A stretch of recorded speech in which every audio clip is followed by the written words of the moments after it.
Hello everyone, मैं सनी गोस्वामी स्वागत करता हूं आपका थ्री लेयर स्टडी में। आज की इस वीडियो के बनाने का एकमात्र यही उद्देश्य है कि चाहे कोई भी क्वेश्चन पूछे या कोई भी सवाल पूछे, अगर वह सवाल जायज है तो उसका आंसर देना सरकार की जवाबदेही बनती है। इस वीडियो के देखने से पहले एक छोटी सी रिक्वेस्ट है, चाहे आप किसी भी पार्टी से बिलोंग करते हो, चाहे वह बीजेपी हो, कांग्रेस हो या कोई भी अन्य दल, इस वीडियो के देखने के बाद में मन में एक क्वेश्चन जरूर उठेगा।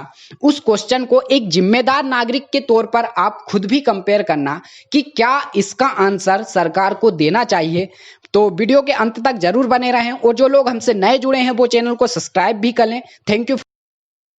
रेलवे का इतिहास रहा है मान्यवर कि रेलवे ने देश की तरक्की में अपनी महत्वपूर्ण भूमिका निभाई है।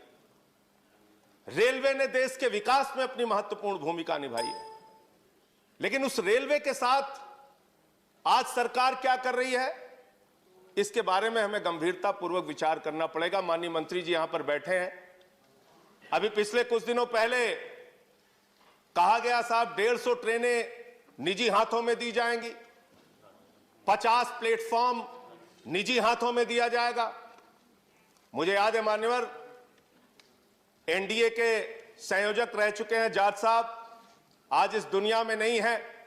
उनको श्रद्धांजलि देना चाहूंगा इस अवसर पर। 74 में उन्होंने बहुत बड़ी हड़ताल की थी और जो 1974 की हड़ताल थी मान्यवर रेलवे की, उस हड़ताल में मांग थी कि 5 लाख कर्मचारियों को पक्का करो।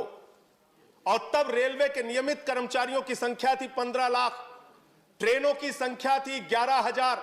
आज ट्रेन हो गई 22,000, कर्मचारियों की संख्या घट के हो गई 13 लाख। 74 से आज कर्मचारी हम नहीं बढ़ा पाए, रोजगार हम नहीं बढ़ा पाए। तकनीक हम बढ़ाने का दावा करते हैं, लेकिन उस तकनीक से लोगों को रोजगार की वृद्धि कितनी हुई है हम नहीं बता पाए। निश्चित रूप से दुर्घटनाओं का जिक्र अभी हुआ, उसमें कुछ कमी आई है, अच्छी बात है। लेकिन ये सब कुछ निजी हाथों में करने पर आमादा क्यों रहते हैं आप? सब कुछ बेचने के लिए तैयार क्यों रहती है सरकार? कभी कहते हैं एयरपोर्ट बेच देंगे, कभी कहते हैं सेल बेच देंगे, कभी कहते हैं कोल बेच देंगे। अभी मान्यवर यस बैंक का घोटाला हुआ, लाखों लोगों के पैसे डूब गए और उस समय सरकार का तर्क आया, क्या करे साहब, ये तो निजी बैंक है, तो जो सरकारी रहता है उसको आप निजी कर देते हैं और जब निजी हो जाता है तो कह देते हैं ये तो निजी बैंक है, हम क्या करें? ये किस प्रकार की दोहरी व्यवस्था है? ये किस प्रकार से हमारी सरकार की सोच है? सारी कंपनियों को, सारी चीजों को बेचने की जो हमारी परंपरा है उसको उस पे सरकार को रोक लगानी चाहिए। 2-3 पॉइंट मान्यवर और कह के अपनी बात को खत्म करूंगा। आउटसोर्सिंग एक शब्द है, हर चीज को आउटसोर्सिंग करना है। आउटसोर्सिंग कितना बड़ा घोटाला है और कितना बड़ा एक कर्मचारियों के साथ धोखा है, इसके बारे में भी सरकार को विचार करना चाहिए।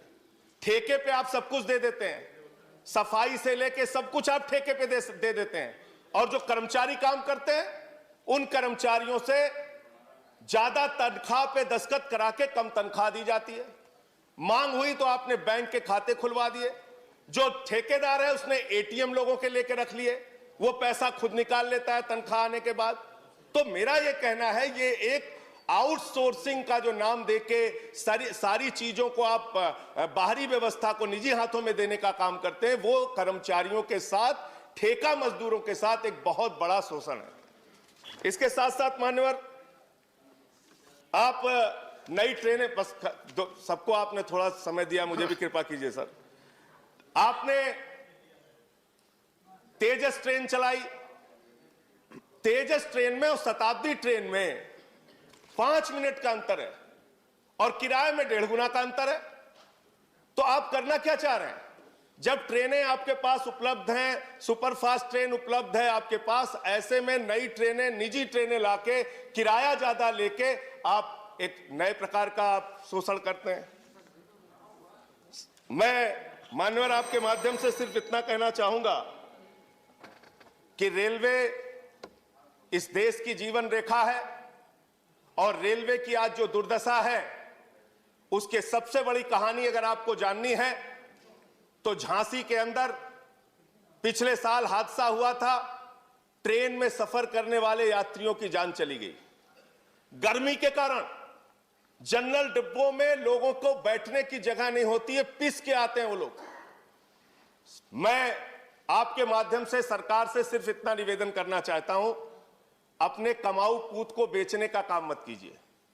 आपका अगर कोई लड़का मेधावी है, तेज है, अगर हाई स्कूल में अच्छा नंबर पाया, इंटर में थोड़ा कम नंबर पाया, बीए में थोड़ा अच्छा नंबर पाया, एमए में थोड़ा और कम पाया, तो उसको चौराहे पे आप खड़ा करके नीलाम मत कीजिए। उस व्यवस्था को ठीक करने का काम कीजिए। रेलवे के कर्मचारियों पर भरोसा कीजिए। रेलवे को आगे बढ़ाने के लिए रेलवे कर्मचारियों को साथ में लेके जो सेवा अब तक वो करते आए हैं इस देश की, वो करने का काम कीजिए। रेलवे को हर चीज को निजी हाथों में बेचने की जो आपकी सोच है, उस सोच पर रोक लगाइए। मैं सिर्फ यही कहना चाहता हूं कि अगर आपको ठंड लगी है तो घर का किवाड़ा निकाल के उसको आग में जला के तापने का काम मत कीजिए। ये इसी प्रकार की व्यवस्था और इसी प्रकार की कार्रवाई आपकी है जो सारे सरकारी विभागों को आप निजी करते जा रहे हैं। कुछ मान्य सदस्यों ने एम्प्लॉयमेंट की भी बात की और कुछ ने कहा कि SC ST के भी आंकड़े चाहिए थे। तो मुझे सूचित करते हुए खुशी है कि 2018 और 19 के बीच हमने 1,18,930 लोगों को नई नौकरियां दी है। उसमें शेड्यूल्ड कास्ट 17,901 है, शेड्यूल्ड ट्राइब 9,196 है, OBC 30,139 है। जब तक ये प्रोसेस शुरू हो गया था तब तक इकोनॉमिकली वीकर सेक्शन का प्रावधान नहीं हुआ था। वो प्रधानमंत्री मोदी जी की सरकार ने सदन से पारित कराया 2018 में। अब जो अगली भर्ती है उसमें इकोनॉमिकली वीकर सेक्शन के लिए भी 10% रिजर्व किया जाएगा।